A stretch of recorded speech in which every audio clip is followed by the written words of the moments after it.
Hello, welcome to this Crypto Professor analysis video on Ethereum. The crypto market has been extremely volatile over the past 72 hours. Bitcoin almost reached its all-time high before selling off dramatically, dropping $3,000 in the space of 24 hours. Ethereum has also dropped in correspondence with that, dropping from around about $620 down to a low of around $500 at the moment. It's currently hovering around the $515 to $525 region and oscillating and waiting for its next move. I'll be providing some analysis on what I think is going to happen next over the course of this video towards the end of this video. But I wanted to talk first and foremost about what is going behind the scenes of Ethereum at the moment.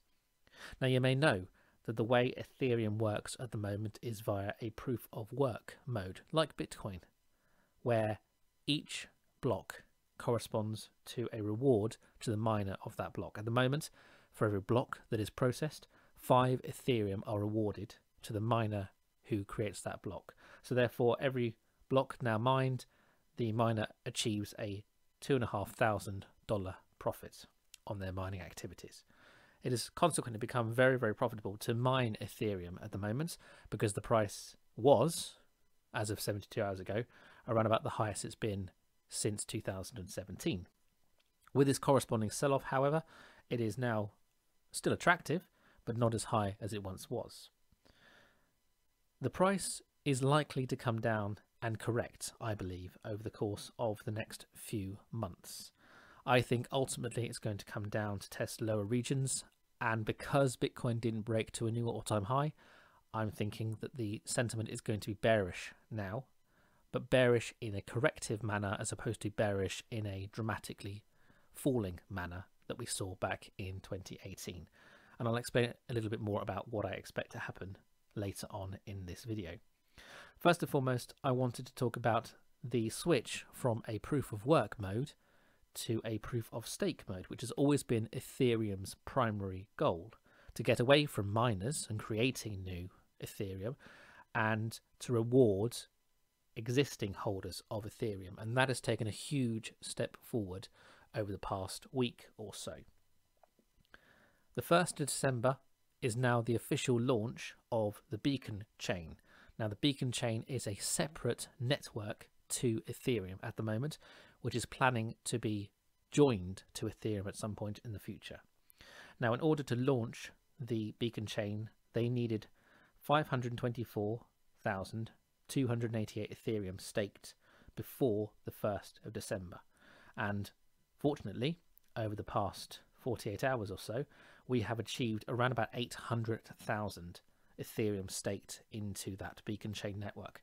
Now, it's quite a little bit of a risk because you won't be able to get your Ethereum back out of it until the Beacon chain is joined back to the main Ethereum network, the main Ethereum mainnet, as it were. So you must be prepared to let your Ether sit there for as long as possible until those two networks are joined together, which might take years. The proof of stake element of Ethereum has so far taken around about 4 years to get to this stage where they're actually rolling it out and experimenting with it, but they're still going to be continuing to mine new Ethereum for the foreseeable future until the proof of stake network is stable, secure, decentralized, and there are enough individuals to help run that aspect of the network. And if we look here, we're currently at 153%. There are over 25,000 validators so far. You can see the majority of Ether added to the contract actually happened around about last Tuesday, where almost 250,000 Ethereum were added in one day.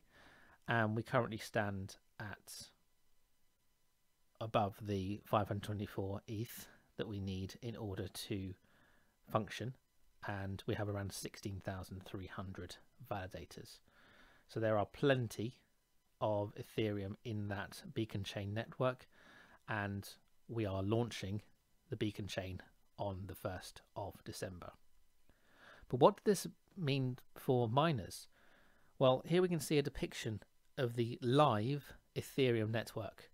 These are the transactions that are waiting to be processed in the pool on the Ethereum network. These green blocks represent blocks of Ether, and these are the transactions that have been added to the blockchain.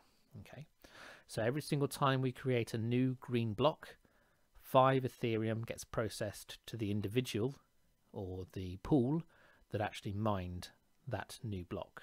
Okay, so that is the Ethereum network live.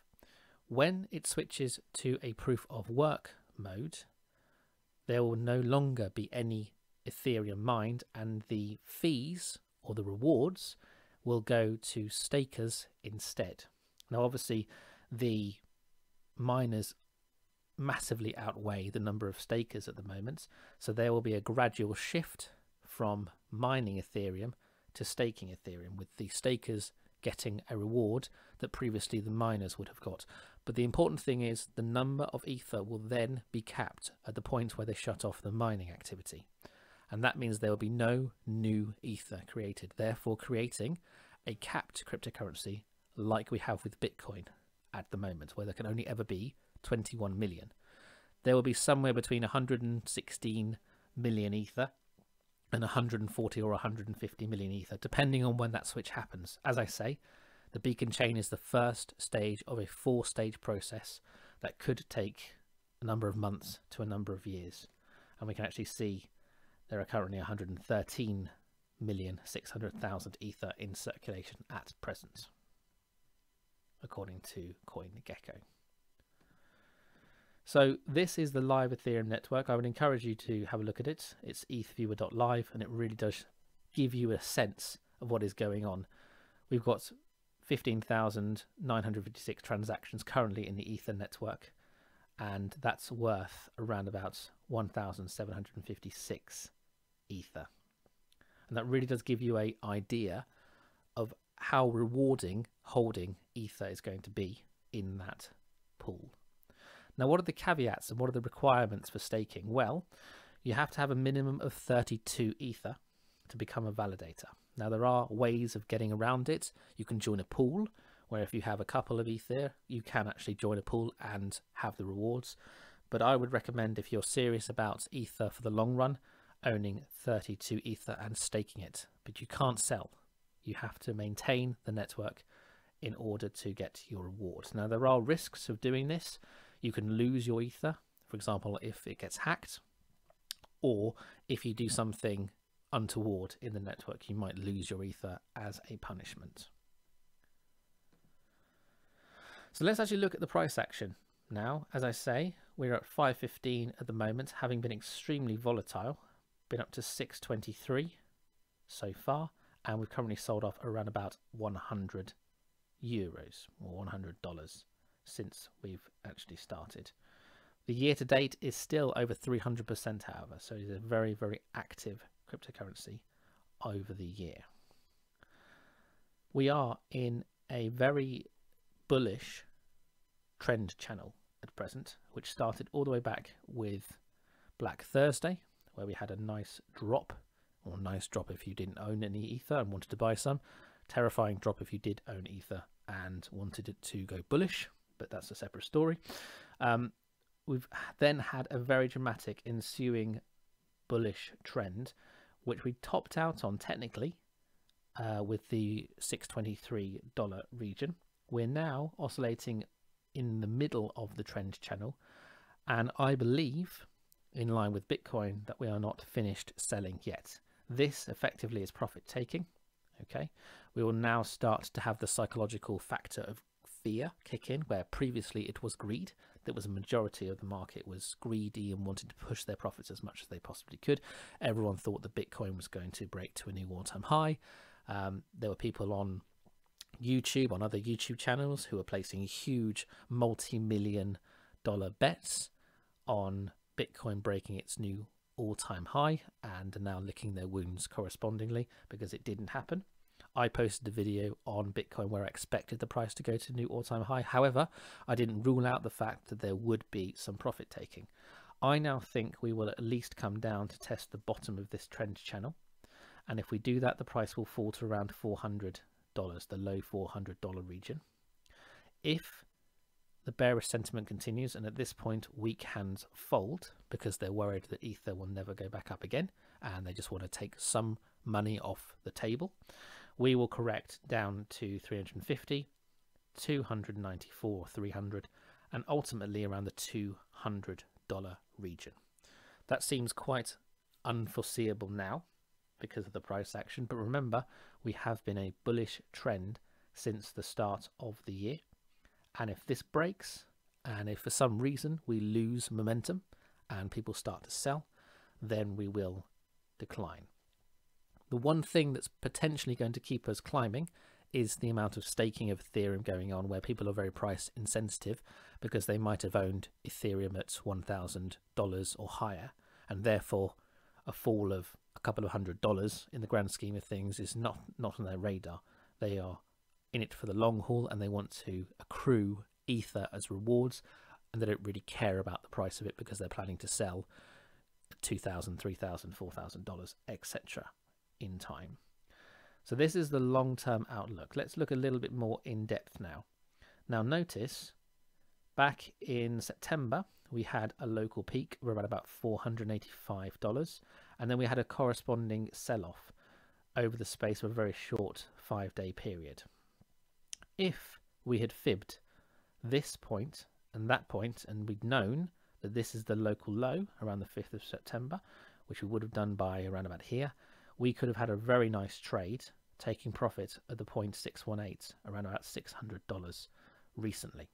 And that would have been a perfect place to take profits based on the fibs. Okay, I'm going to use this and extrapolate it out now to hypothesize what will happen if Ethereum continues its bullish momentum, which remember could happen if Bitcoin resumes its attempt to break its all-time high. Ethereum will definitely catch up. So where do I think Ethereum's going next if the bullish trend continues? $715. I think that we are currently coalescing around the 0.786 retrace, which is very comfortable. Okay, we could break down further. In actual fact, I would on the side of caution here and say it is likely that we will break down further. However, at the moment, this trade setup is one that is very appropriate, and you theoretically could put a stop loss in at an area of liquidity lower than this, so maybe around the $470 region, which is this liquidity zone here. You can actually put a stop loss in here, and if it falls below that, then obviously look to re-enter. In terms of bearish sentiment, where do I think the price could go? Well, I've already isolated on the long-term chart the levels that I think.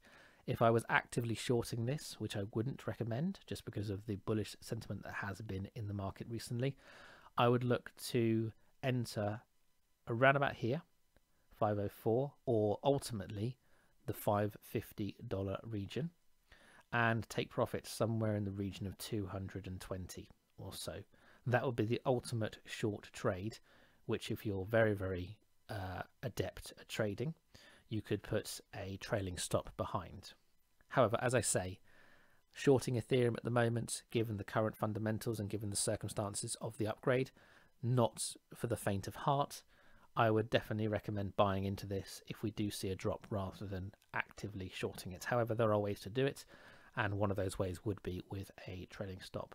You have to be careful with the volatility on a trailing stop with Ethereum because you'll get stopped out very often. However, the sentiment at the moment has switched from bullishness to bearishness, and that's why I'm recommending this. The ultimate 618 I don't think is anywhere near likely to happen.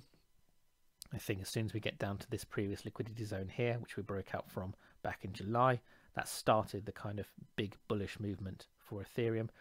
We will reverse very, very quickly if we see this price, which is a big if. Let's look at the moving averages now, and these are the 50 and 200 day at the moment moving averages. You'll see we're nicely following them. We're still above at the moment, and we could correct very, very simply down to 450 in dollars and further down to 350. So a $100 range there that if we were to see bearish sentiment continue, we would definitely pause at these regions.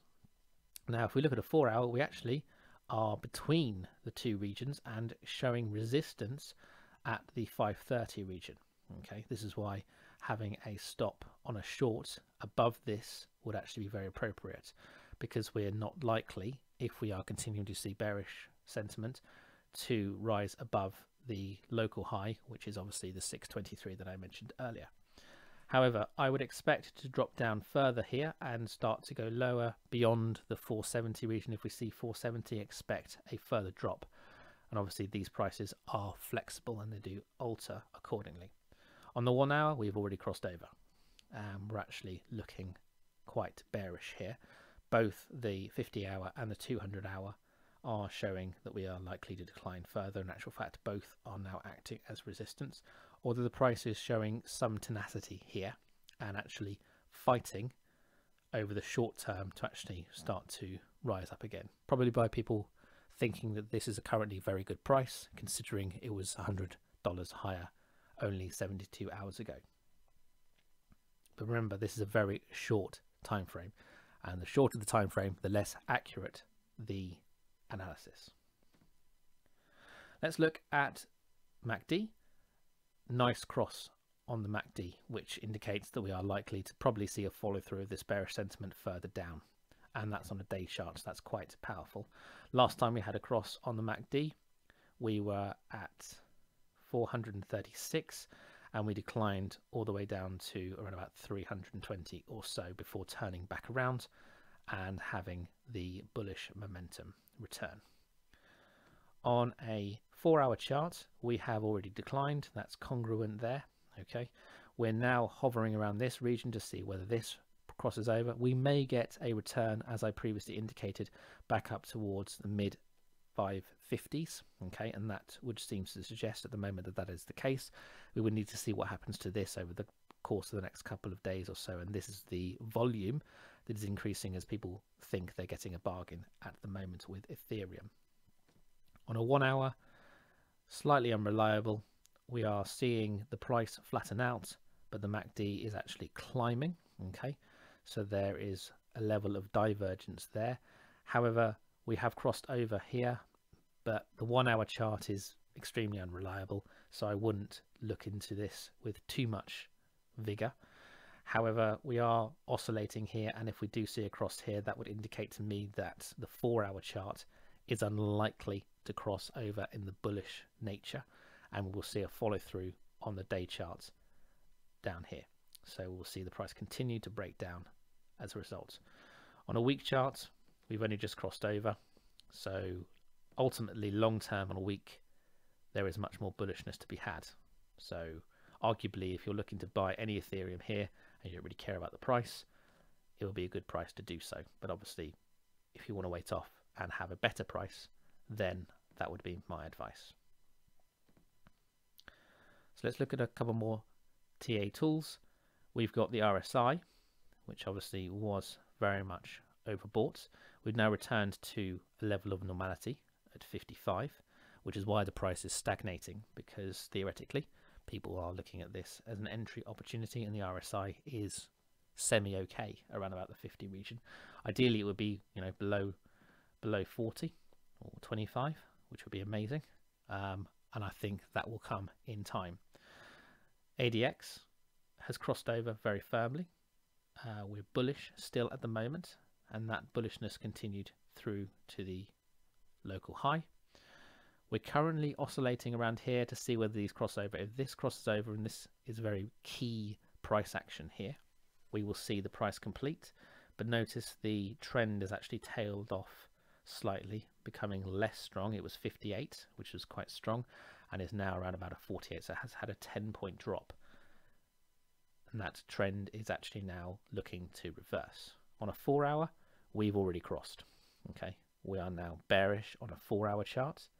The RSI is around about a 41, so it is nice and low comparatively speaking, but we're not anywhere out of the woods in terms of RSI yet. We can theoretically drop a lot more, and that's what the ADX appears to be indicating. We're at 38 on the trend, so that's relatively high, and we are bearish on that time frame.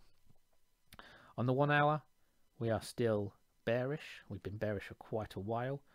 I'm ignoring the RSI on a 1 hour. It's not particularly relevant for any trading decisions long term, but we are in a trend that is relatively strong on a 1 hour. We're kind of oscillating, so 1 hour is very uncertain because we are at a cross point. Do we ascend here and continue on ahead, as I indicated earlier with my prediction up to 7.15, or do we break down here and resume going to the bottom of that trend channel or even lower? Personally, I think we're going to test lower before we test higher.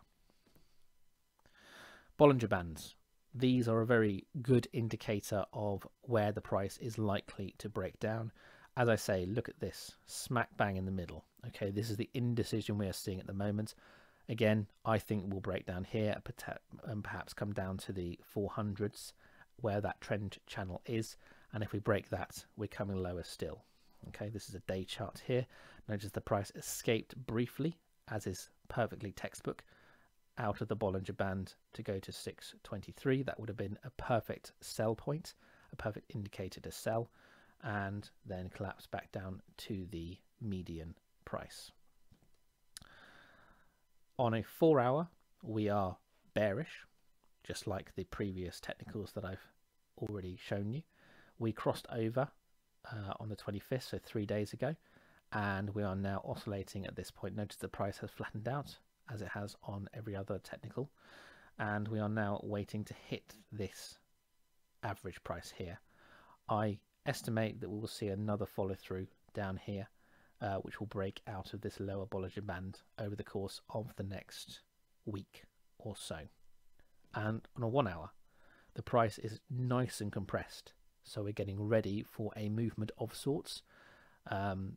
This is a small time frame, so it could take 24, 48, 96 hours, but we will see a breakout of some description. This is what these Bollinger Bands are telling me. When they get very close together like this, it is an indication that there is a breakout imminent. And notice the indecision here. Low point, high point. Doesn't know which way to turn at the moment. So that is the update for Ethereum. As I say, I expect the price to correct to the downside and retrace back to this lower trend channel. Depending on how long that takes, that could be anywhere from 390 to 450 US dollars. If we break this trend here, then 350, 300 or 200 are very, very possible. I hope you've enjoyed this analysis video. If you'd like to make any recommendations or would like to see any particular projects analysed in depth, please let me know in the comments. Otherwise, happy trading.